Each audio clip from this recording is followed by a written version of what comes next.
12 नवंबर 1996 शाम का वक्त।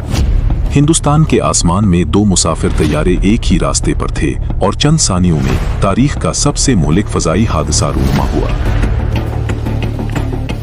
सऊदी अरब की परवाज SVA 763 नई दिल्ली से 250 से जायद मुसाफिरों को लेकर धारन की जानिब रवाना हुई। ये एक मामूल की परवाज थी। इसी वक्त काज़ाकिस्तान एयरलाइंस की परवाज के ZA1907 अलबमाते से दिल्ली की जानिब आ रही थी 28 मुसाफिरों समेत। दोनों तैयारे नहीं जानते थे कि वक्त खत्म हो रहा है। दिल्ली का फजाई ट्रैफिक कंट्रोल गुंजान हवाई गुजरगाहों को मैनेज कर रहा था। हिदायत दी गई, लेकिन एक गलती सब कुछ बदल देने वाली थी। सऊदी तैयारे को 14,000 फीट पर रखने का हुक्म था, लेकिन काज़ाकिस्तानी परवाज ने ऊंचाई का वही रास्ता इख्तियार किया। गलतफहमी, जबान की रुकावट और मौत करीब आ रही थी। रात 8 बजे चारखी दादरी के करीब हरियाणा के खेतों के ऊपर 14,000 फीट की बुलंदी पर दोनों तैयारे आमने सामने आ गए। टक्कर का लम्हा 1 सेकंड से भी कम था। सऊदी तैयारे की दम काज़ाकिस्तानी तैयारे के परू से टकराई और आसमान आग बन गया। 350 के करीब इंसान, मुसाफिर, अमला, माँ बाप, बच्चे चंद लम्हों में खत्म हो गए।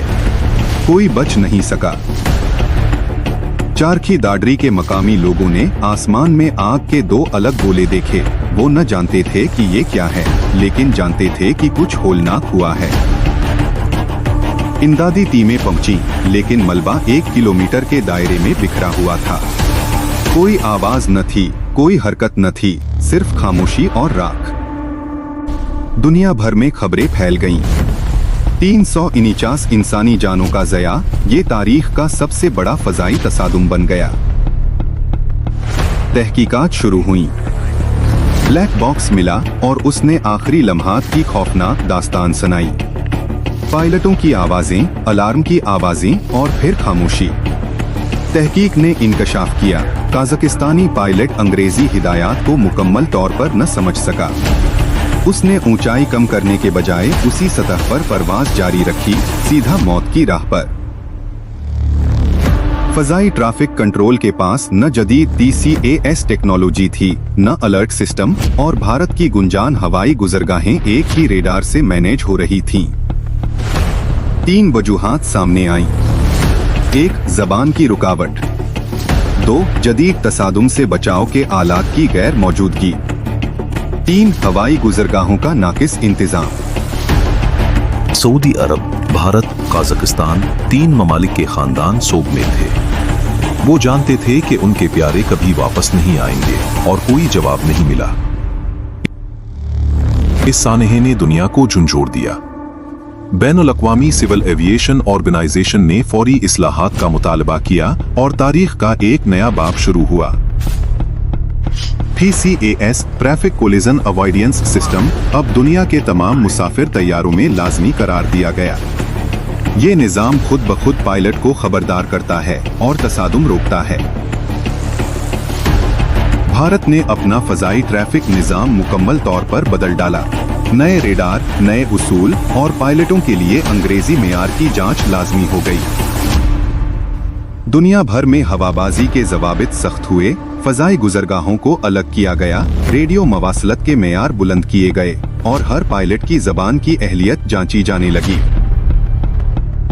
आज भी चारखी दादरी के खेतों में इन 349 रूहों की यादें बसी हैं, जो एक मामूल की परवाज पर निकली थीं और कभी मंजिल तक न पहुंची। हर हादसा एक सबक लाता है, लेकिन ये सबक इंसानी जानों की कीमत पर मिला। सवाल ये है, क्या हमने वाकई सीखा? आज TCAS निज़ाम हर साल सैकड़ों मुमकिना तसादुमों को रोकता है, खामोशी से, बगैर किसी ऐलान के। चारखी दादरी की कुर्बानी रायगा नहीं गई। 349 अफराद, हर एक की अपनी कहानी थी, अपनी मंजिल थी, अपने ख्वाब थे, लेकिन एक गलती ने सब कुछ छीन लिया। आसमान खामोश है, लेकिन वो भूल नहीं सकता। चारखी दादरी, वो नाम जो हवाबाजी की तारीख में हमेशा के लिए नक्श हो गया। आसमान की इस सबसे बड़ी तबाही ने दुनिया को बताया, एक लम्हे की गलती, एक नाकिस निजाम और सैकड़ों जिंदगियां, ये हिसाब कभी बराबर नहीं होता। अगर आपको ये कहानी छू गई, तो एक लम्हे के लिए इन तमाम रूहों को याद करें जो उस रात आसमान से उतरे मगर कभी घर न पहुँचे। अगर आपको ये कहानी पसंद आई तो लाइक करें, चैनल को सब्सक्राइब करें, क्योंकि तारीख के सियाहराज अभी भी बाकी हैं।